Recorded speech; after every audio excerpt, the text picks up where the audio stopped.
প্রিয় নেতৃবৃন্দ, কুয়েটের গতকালকে একটি সংঘর্ষের ঘটনা ঘটেছে।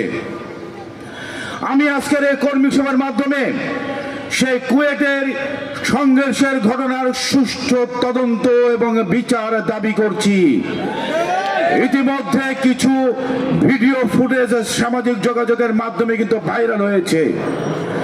গতকালকে সেই সংঘর্ষ শুরুর আগে আমরা একটি ভিডিওতে দেখতে পেয়েছি ছাদের উপর থেকে ৫-৬ জন ছাত্র তারা একটি ব্যানার ফেস্টুন তারা টাঙিয়ে দিচ্ছে।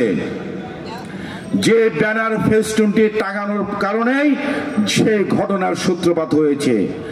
সেই ভিডিওতে আমরা দেখতে পেয়েছি সেই কুয়েটে বিশ্ববিদ্যালয়ের ছাদের উপর থেকে যে ৬ জন যে ব্যানার ফেস্টুনটি যারা টাঙাচ্ছে সেই ৬ জন কারা, সেই ৬ জনের পরিচয়ও আমরা উদ্ঘাটন করেছি। সেই ৬ জন হচ্ছে ৬ জনের মধ্যে ৪ জন হচ্ছে বহিষ্কৃত ছাত্রলীগ, নিষিদ্ধ ছাত্রলীগের নেতা। বাকি ২ জন যারা বর্তমানে বিভিন্ন সময় ছদ্মবেশ ধারণ করে বর্তমানে রাজনীতিতে সক্রিয় হয়েছে।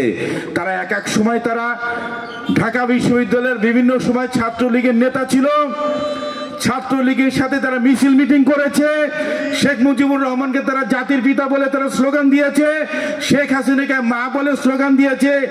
আজকে তারা আবার একটি ছাত্র সংগঠন তারা আবার নেতা বানিয়ে গিয়েছে।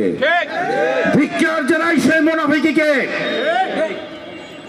বাংলাদেশের রাজনীতিতে আপনার করতে হলে বাংলাদেশ জাতীয়তাবাদী ছাত্র দল, বাংলাদেশ জাতীয়তাবাদী যুব দল, আমরা কিন্তু কখনো পরিচয় গোপন করে আমাদের রাজনীতি করতে হয়নি। আমরা কিন্তু বুকের তাজা রক্ত ঢেলে দিয়ে রাজপথে আমরা লড়াই করেছি। আমরা কোথাও গিয়ে কিন্তু আমরা ছদ্মবেশ ধারণ করে আওয়ামী লীগের পরিচয় দিয়ে কিন্তু আমরা ঘুরে বেড়াইনি। আমাদের সে সৎ সাহস আছে, সাহসিকতার সাথে মাফিয়া ফ্যাসিস্ট হাসিনার বিরুদ্ধে আমরা লড়াই করেছি বুক চিতিয়ে। কারো কাছে কিন্তু আমরা নত জানুর শিকার হইনি। আমাদের নেত্রী বেগম খালেদা জিয়া মৃত্যুর মুখে যার জীবন বিপন্ন হয়েও সে কখনো শেখ হাসিনার কাছে আপোষ করেনি। আমরা তারই কর্মী, আমরা তারই সৈনিক, তারই আমরা কর্মী। আজকে সেই ইসলামী ছাত্র সংগঠনটা তারা বিগত সময়ে যারা বাংলাদেশে যারা বিভিন্ন সময় ছাত্রলীগ আওয়ামী লীগের ছদ্মবেশ ধারণ করে যারা নিজেদেরকে মুনাফিকের পরিচয় দিয়ে রাজনীতি করেছে, আজকে তারা একটি ইসলামী ছাত্র সংগঠনের তারা নেতা। গতকালকে যে ৬ জন ছাদের উপর থেকে যে ব্যানারটা টাঙিয়ে সংঘর্ষের সূত্রপাত হয়েছে, বহিষ্কৃত নিষিদ্ধ ছাত্রলীগ নেতাদের সাথে বাকি ২ জন কিন্তু সেই ইসলামী ছাত্র সংগঠনের ২ জন নেতাকেও আমরা দেখতে পেয়েছি। আজকে অত্যন্ত পরিকল্পিতভাবে সুকল্পিতভাবে বাংলাদেশের জাতীয় ঐক্যকে নষ্ট করার তারা আজকে পায়তারা করছে। যারা এতদিন সে আওয়ামী লীগ, যুবলীগের, ছাত্রলীগের যারা ছায়াতলে ছিল, আজকে সে নিষিদ্ধ ছাত্র সংগঠন ছাত্রলীগ এবং আওয়ামী লীগ, যুবলীগের নেতাদেরকে তারা আজকে তাদের ছায়াতলে নিয়ে বাংলাদেশের জাতীয় ঐক্যের বিরুদ্ধে তারা ষড়যন্ত্র করছে। ধিক্কার জানাই, নিন্দা জানাই। বাংলাদেশের বিরুদ্ধে আপনারা যদি নতুন কোন ষড়যন্ত্র যদি করতে চান, বাংলাদেশের জাতীয়তাবাদী যুবদল অতীতের সংগ্রামী যেভাবে আন্দোলনে ভূমিকা রেখেছে, রাজপথে দেখে সকল ষড়যন্ত্র নস্যাৎ করার জন্য বাংলাদেশের জাতীয়তাবাদী যুবদলই যথেষ্ট সেই ষড়যন্ত্র মোকাবেলা করার জন্য। ২-৩ মাস আগে থেকে একটি খেলা শুরু হয়েছে।